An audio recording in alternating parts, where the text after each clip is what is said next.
Hi, this is Shrinder Chen. I'm going to present Project 2 of Decision Making in Engineering Design. My topic is Topic 8, Psychology of Judgment for Decision Making. I choose 4 articles as reference to complete my project.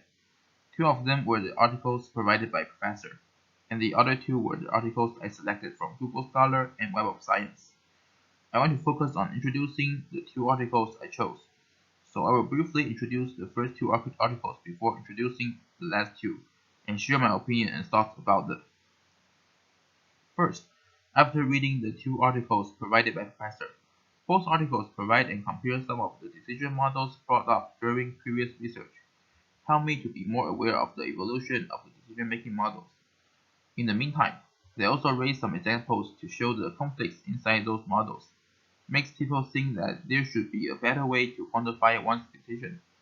But interestingly, they started the discussion from a totally different angle. One research is more focused on mathematics and try to explain the process of decision making by computing and chasing the greatest benefit.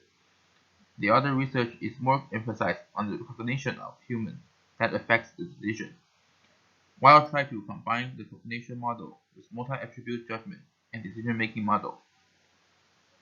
Like in article, microprocess models of decision making. This chapter provides some answers by showing the paradox in the utilities theory, then solving it with computational model. In order to demonstrate the value of computational model, in article, cognitive processes, models, and metaphors in decision research. The research target is to provide the reader with an up-to-date overview of those approaches and to emphasize the important and influential advances that can be made by taking the interface between judgment and decision making and cognitive psychology seriously. Besides, the article also mentioned other models to introduce different roles that cognition play within. Then after reading these 2 articles, I have a direction on which kinds of articles I prefer to read and research. First article I chose is Risk Preference: A View from Psychology by Rui Mata, Renato Frey, David Richter, Jürgen Straub, and Rolf Hertwig. This topic is also related to the topic we learned in class about risk preferences. It makes me curious about the psychology about decision making. Many psychologists aim to uncover the extent to which psychological traits account for why individuals differ in their preference for risk and in their decision to engage in such behaviors. In psychology, risk preference is commonly defined as the propensity to engage in behaviors or activities that are rewarding yet involve some potential for loss. In economics, risk preference more often refers to the tendency to engage in behaviors or activities that involve higher variance in returns, so the risk preference might have different definitions in different fields. Researchers think that psychology offers conceptual and analytic tools that can help advance the discussion on the nature of risk preference and its measurement in the behavioral science. In this article, they also provide an overview of strengths and weaknesses of 2 different measurement traditions of risk preferences that have coexist in psychology and economics. The discussion on this article is basically based on 3 measurements: aspects of psychology, temporal stability, convergent validity, and predictive validity. Temporal stability. Any theorizing about risk preference as a psychological trait must ask whether it shows a degree of stability over time that approximates what has been established for other major traits. It is not perfectly stable, just as a human psychology might, and it may be subject to systematic variation as a function of specific contextual influence. Convergent validity. It refers to the degree to which different measures of a psychological construct capture a common underlying characteristic or trait. Predictive validity refers to the extent to which a psychological trait has power in forecasting behavior. As mentioned earlier, this article is based on these 3 measurement aspects and the different explanation of risk preference in different areas. In order to make an obvious process in risk preference in this article, we should acknowledge these 3 measurements' existence and understanding their relation. In the past, the 2 most widely used measures for risk preferences are behavioral and self-report measures, and they have both received some criticism before for their pros and cons. But both approaches to measuring risk preference usually exist side by side with little or no theoretical integration. So the article turned to some of the work produced by the two approaches to studying risk preferences, emphasize the strengths and weaknesses of both, and address implications for a more general theory of risk preference. It provides evidence that self-report measures represent the more stable way of risk preference, whereas widely used behavioral measures do not, and they may have little agreement between the two. This finding can suggest both psychologists and economics measures can be used interchangeably when predicting outcomes of interest. There are still some questions living after the research on risk preference, like what explains the lack of convergence between stated and revealed preference measures? What is the relative predictive validity of stated relative to revealed preference measures? They leave it to the researchers after to sort the answer out. In practice, investigating the temporal stability and convergence and predictive validity of such different constructs and their respective measures will be fundamental in making conceptual progress. The conclusion of this article is that risk preference may be thought of as a stable psychological trait and also an important variable to consider in psychological and economic theories. Also, the most important one, not all measures of risk preference are created equal. Next article I want to introduce is Psychology, Financial Decision Making, and Financial Crisis. Like the topic said, this article is mainly discussing about the psychological effects on the financial decision making, especially when the market becomes irrational. Help the reader to predict and react to financial crisis or inflation. It also highlights important areas where more psychological research is needed to advance this understanding. Sometimes the trade and transaction of the market are so complex and complicated that an individual is unable to deal with so much information on his own. So the scientific knowledge of people's cognitive and other limitations become essential when discussing how to improve decision making. Purchase decisions usually involves choice of the product and choice of the method of financing. These two factors interact and influence each other. Normally, the choice of the product represents happiness. Choice if the method of financing means pain. The happiness usually will increase according to the product an individual wants to purchase, and the pain will increase according to the cost. They are related to each other.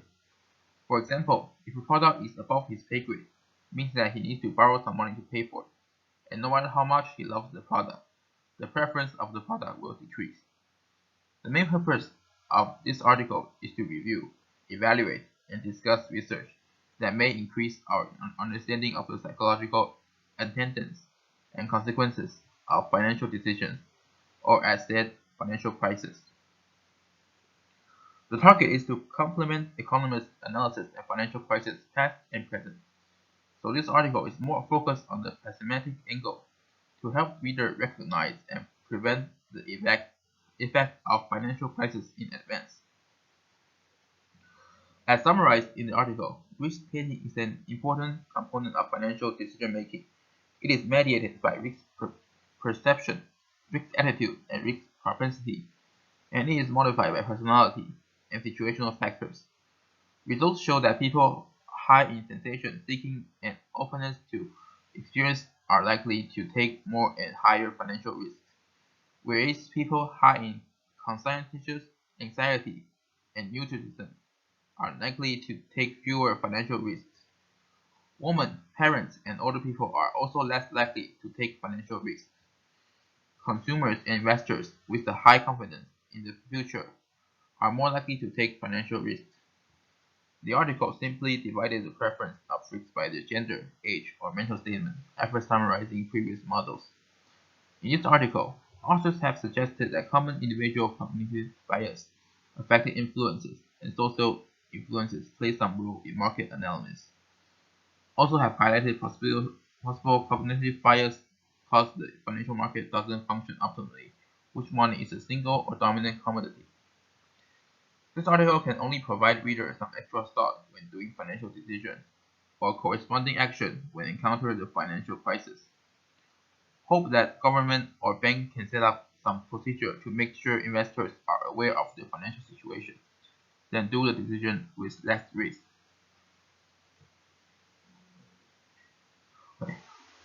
For the two, for the first two articles, the main point is based on the research models they provided. They have already made a quite positive conclusion at the end of the articles, leave a little room for discussion. The reader can either discuss the future work or deny their theories, and I am not intended to overthrow their theories, so I want to focus on the last two articles I brought up. First article is Risk Preference, a view from psychology. At first, I chose this article is because it is related to the content I learned in class. In the lesson, one major point that's through almost the entire course is the risk preference, including risk-prone, risk-averse, and risk-neutral. Actually, this is the most important reason why I select this article. I'm interested in psychology. Then when I was learning the concept during class, also makes me curious that how can a model or a theory can calculate or quantify individual preference or risks? Because all human beings is unique, if the decision maker needs to customize a model for each person, this is very inefficient. Sometimes even take more time creating the model than actually decide the preference to take. And it makes me curious about how to determine people's mental preference properly. This article gives me lots of insights.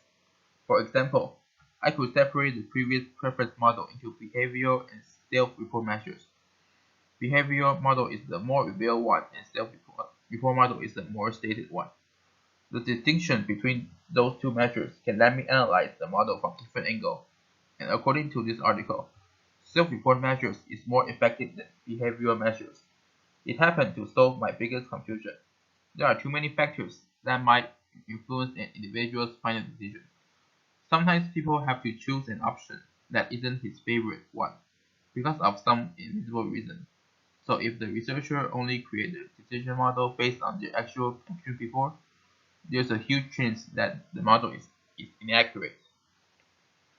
Then I want to discuss the latest article, Psychological, Financial Decision Making, and Financial Crisis. Financial decision is a decision that normal citizen has to face every single day, and it is the most common one. My feelings about this has become stronger because I had just entered the workplace last year. I need to start managing my own financial condition.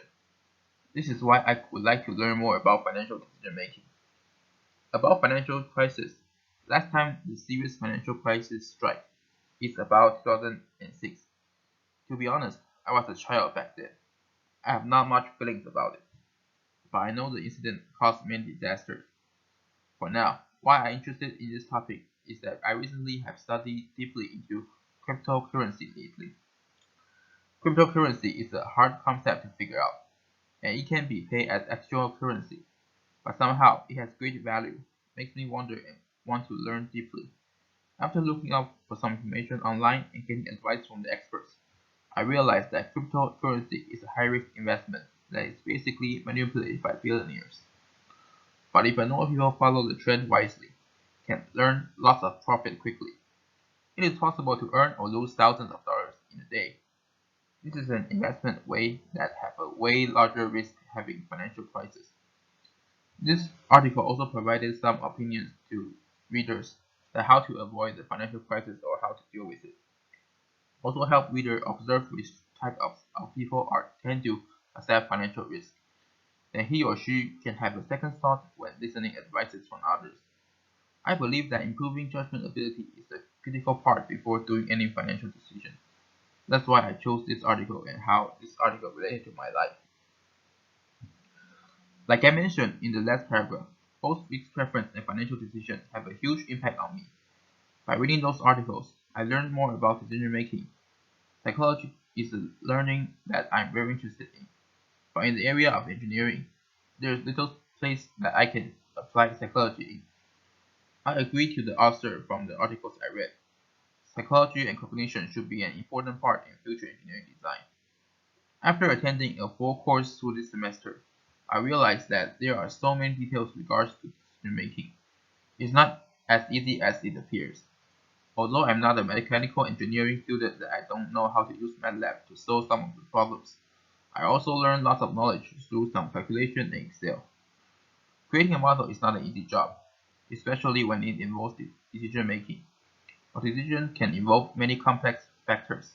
With the work of the researchers, there are more and more research and lessons that teach people how to quantify their preferences and make the correct choice.